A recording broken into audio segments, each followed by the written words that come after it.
Hey, welcome back to the last chapter in my first book, Rumblings in Remarden. This chapter is called Old Friends. Chapter 14. The two men made their way down the mountain. The snow in those altitudes was piled high, up to their knees whenever they tried to move. Eneptius had no idea how they had made it all the way up to that cave. Those elves must have immense strength, or he was brought up there by some other means. Eneptius held himself close to avoid traveling harshly through the snow. He could only thank Roganus that there was none pouring down upon them. The sun was shining brightly as well, over the peaks. The birds were chirping in the area. Eneptius had never been up here before. The ragged peaks jutted out over the land. A crystal-clear lake fell down the side of the path that those two were walking. They bantered cheerily as they walked quickly to get out of the cold. "Tell me everything, Marcellus. Where were you all this time? How'd they take you? What was training like? What the hell is magic like?" Marcellus considered all of these questions for a moment. Well, I was gathering herbs one day for the family, and this was a while back, when the Isheki arrived from the roadside. They were rather civilized, but the anger and sadness at leaving everyone boiled up in me. I struck out hard against them, and they put me down fast. I was taken there and then. I learned quickly to do what they wanted, and here I am today, walking alongside my best friend. And Neptius smiled contentedly. Marcellus always made sure to let everyone around know that he was, in fact, Eneptius's best friend. They walked quietly for a bit down the treacherous pathway that marked out the ways to the cave. The sun had risen considerably since the time they had left the cave. Marcellus thought back to those days of carefree childhood that had been interrupted so tenaciously. It was springtime when all of the grass was green and the entire valley was flooded with all manner of critter sounds. There were red squirrels running around the branches of the trees, dancing to the tune of the bird song that reverberated in every part of the warm air. Those same birds flew throughout the sky in all manner of colors. Blue jays and robins and cardinals were amongst those flying animals, among other creatures of the sky. The herbs were growing in great abundance in that time, and Marcellus was tasked with gathering as much as he was able to. That's when the Isheki showed up. There were 10 of them, all dressed up in surprisingly light leather outfits. Upon closer examination, each looked like grizzled veterans all from the times of the invasion. Yet, they were all humans. It was apparent that they had been on the road for an incredibly long time.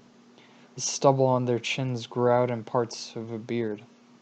All wore tricorn hats in a fashion that bequeathed some sort of foppery to this intimidating group. The swords on their hips were designed ornately with a pattern that marked great wealth upon these people. They spread out in a fan-shaped pattern in this grove full of trees and beauty. A leader appeared from the group of 10. He wore a large enameled pin on his chest, which held the colors of Remarden on it, and the crest of a boulder and a tree. This man had a noticeable underbite when he spoke. "Marcellus, I am Wolfgang Jentelius." Marcellus moved backwards towards the edge of the clearing, with a mind to get back home. "Who are you? What do you want?" Wolfgang removed his hat in a pirouette to the young boy. "We are from the Isheki. Mayhap you've heard of us." The old human smiled in a grisly manner. He grabbed up the boy. It's when Marcellus began his new life, then, and he also decided to stop his story there. Eneptius said with a rather concerned smile, "Well, anyway, I'm glad you're back, and I'm sure you'll tell me what life was like. Oh, I almost forgot to tell you. Matthias and Samius are back as well. The better news is that they've asked to join me in going to the capital, though no one knows about this letter yet. I hate to mix you all up in this mess." "Well, that's great to hear." Marcellus beamed with happiness at the newfound expectation of meeting his old friends once again. And what business do you have in the capital? I wonder what those two have been doing in all this time. And Neptius yawned wholeheartedly and said, I just need to head there for the army. We'll have plenty of time to find Goron. You know, Matthias is now a lieutenant, and pretty well respected from what I could tell. Samius is Samius, doing his thing as always. I think he's itching to get out of Atrania already. His family just arrived today, and already he asked to join me in leaving. And Neptius laughed hysterically. I don't get why you guys want to join me. I'm already going half mad from everything that's happened. Marcellus brushed over his comment. You know, the road will be dangerous. Plus, you'll need the help, and why not? I have to go back there. Stuck with you now. Maybe I'll teach you a little about the capital and the world at large on the way. Yeah, I guess you're right.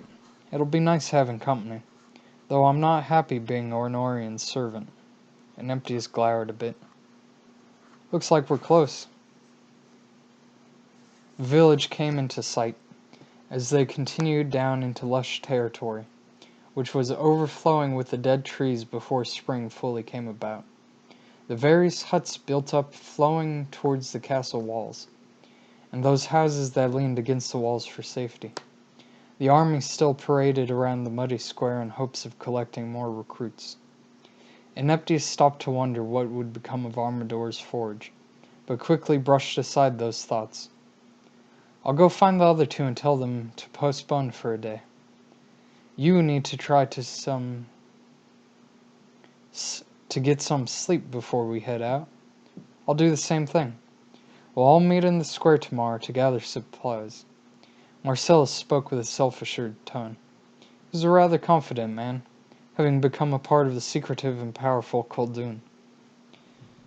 Yeah, we still have to get equipped for the journey, don't we?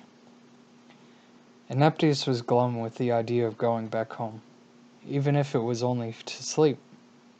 He had to face the prospects of answering all the questions that they would lob at him. He still had the money on his person, at least, and he'd be able to get whatever was available for the journey. And Neptius thought before saying, All right, Marcellus, gather the boys, and we'll need to get some rest. Tomorrow will be long, and Neptius said with a scowl. They split apart at the town square, which was still buzzing with activity. And that is the end of Rumblings in Ramarden, my first book. And I hope you enjoyed. You can pick it up. I'll have a link in the description. And if you want, you can pick up the sequel to this, which is Deviations of Defiance. That'll be the next series I do, I believe. I also have a third book out now.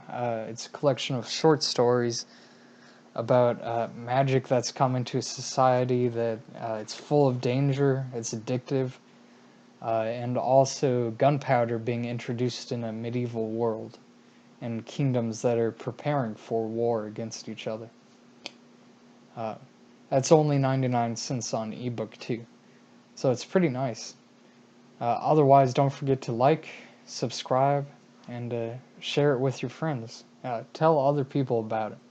And if you get a chance, review my book on Amazon, or Goodreads even. Well, thank you again.